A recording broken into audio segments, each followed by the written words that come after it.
Disasterina and friends, we're gonna have a good time tonight, that's right. What I'm getting is the feeling that we have is like almost like a little bit of a disassociation, but also there's another part of this whole thing which happens after, which I'm thinking a lot about. What is it? Opportunities that come from the organization itself, and then opportunities that we ourselves make. The opportunities from the Boulets is goose egg. Unless you are one of the finalists, you get a few shows on the tour. There might be some isolated shows some of these other artists get. Maybe if you win a friggin' challenge in the Titans, you get a bit part in one of their TV shows or other TV shows. That was the only prize. That was the only prize all season. That was the best one, I thought. It was the only one. Didn't we get some makeup or something? That wasn't a prize. That was like a goodie bag. Well, anyway, so opportunities through Dragula and the Boulets, almost nothing. And for me, going forward, I'm not going to be doing anything with them anymore. Nothing.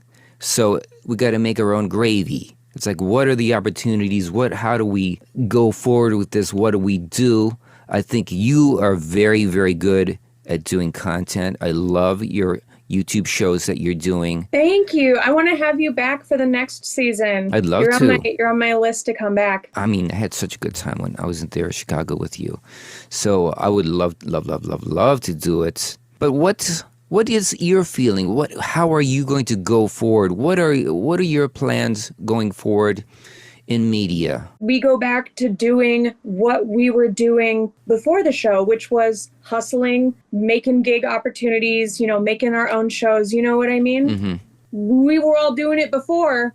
Like no one has an obligation or like a responsibility to like baby us. You know what I mean? Again, we were doing all of this before. Like we're all pros. We can all handle it.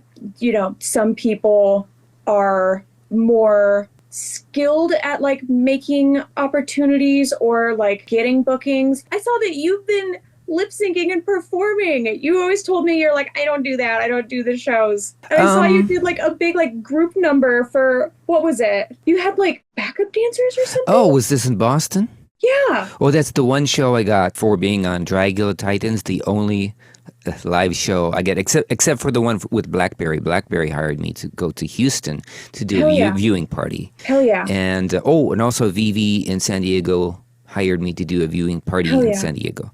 But the only Boulet show I got was one in Boston that was on. It was on Halloween, and it was a big show. And it was like 1,000 people there, and I had some backup dancers, and it was a fucking blast. I loved it. Have you tried like reaching out to venues and things? Because that's how I do a lot of stuff, is like seeking it out, reaching out, being like, hey, I have an interest in doing this. Like if you're interested too, like let's talk about it. It's the same thing. It's like I said, like you got to be scrappy. You got to hustle it.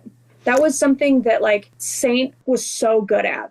You know what I mean? Like season 3, she went home like second, but she was one of the most like booked people from her season because she's really good at business and she's really good at like negotiating.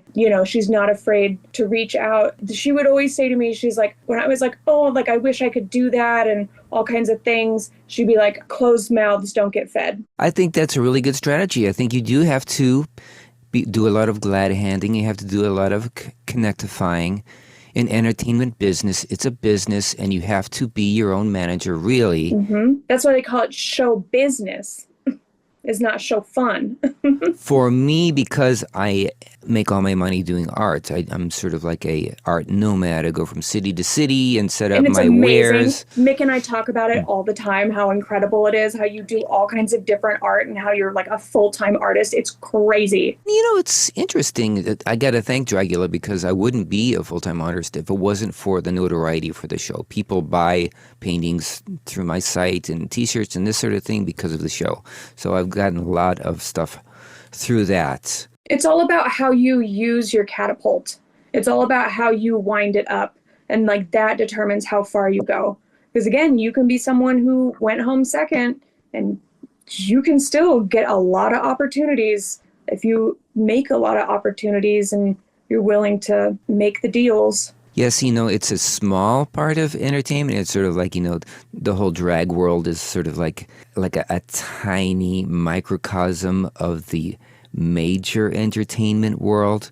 But it's still a business, and there's still money there, and there's still opportunities there if you're resourceful and you have a limitation on your expectations. Yeah, just being realistic. And it also comes down to like the number one, like most important thing for like getting booked. Like if you really want to make those opportunities happen, it's the fans. The fans are the ones that keep us booked. Because you know what I mean? If they didn't want to come to the shows, then there wouldn't like be the money in the business, So I always think for me, like the fans are number one, like the most important thing for me, because they're the ones that keep me booked. And they're the barometer, too. It's like, the amount of love you get is an indication of the amount of appreciation that there is out for you. And the notoriety is directly correlation with how many people, for instance, come up to me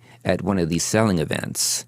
And it's like, a few people know I'm going to be there, but then there's like a couple dozen who don't, and they come upon me and they hear the voice. They look at me and they're like... And then they're all like, oh my God, I love you. I So they look at me and they're like, you're so incredible. And then I start talking. I say, thank you so much. See, and they're like, wait a minute. I know that voice from my nightmares. You're such a favorite. You're such a favorite. I love it. I'm a huge fan of you. Well, I'm a huge fan of you.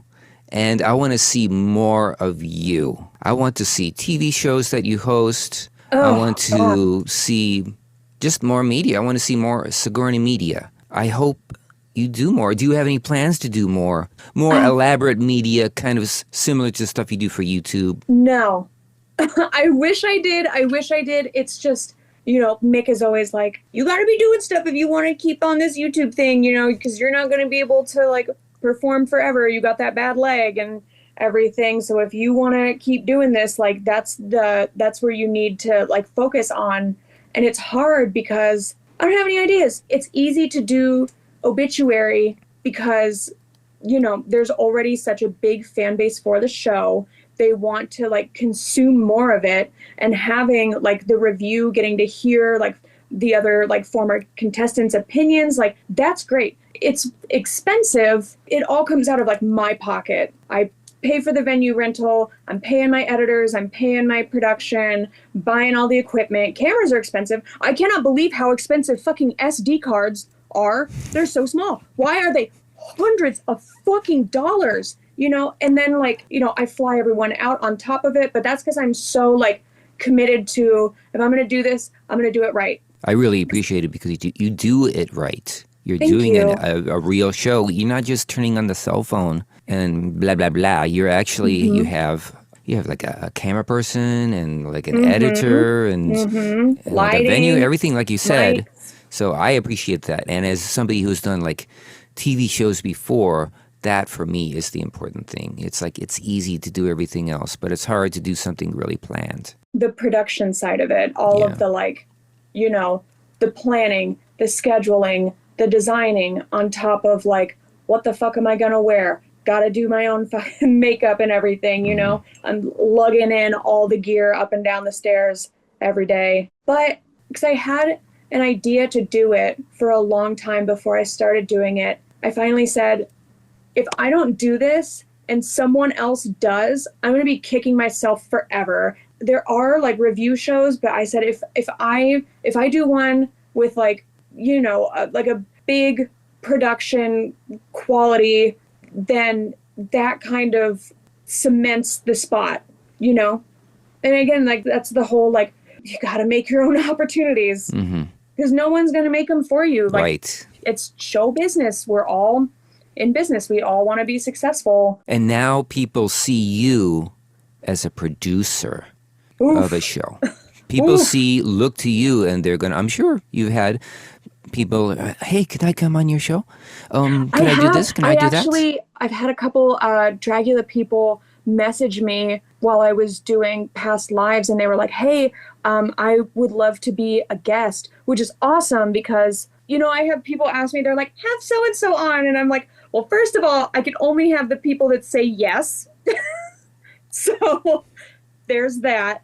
But there's other contestants that are seeing it and are enjoying it and want to be a part of it because I want them to be a part of it. And that's a good thought because people like you and me, and there's a few others, are actually doing the work that you would think another organization would do. Maybe the Boulet Brothers would do something like this. They don't do any of it. So we are the ones who have to propel this sort of subculture and this art form, sort of like the monster drag, the horror drag, call it whatever you want. The Boulets But that's what we were doing before the show, right. too.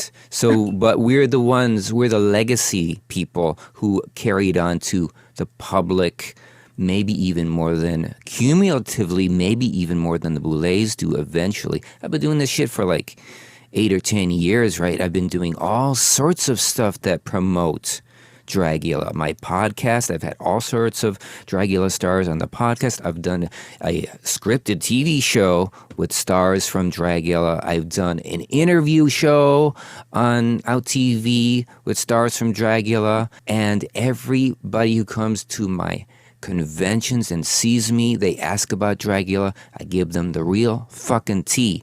So I've been doing this forever. And I think that was, for me, like the outpouring of interest and love that I got from Titans, even though I didn't go very far, was astounding to me. But then I realized, oh, wait a minute, I've been talking to literally tens of thousands of people about this, propelling this brand. Did I get a thank you from the Boulets?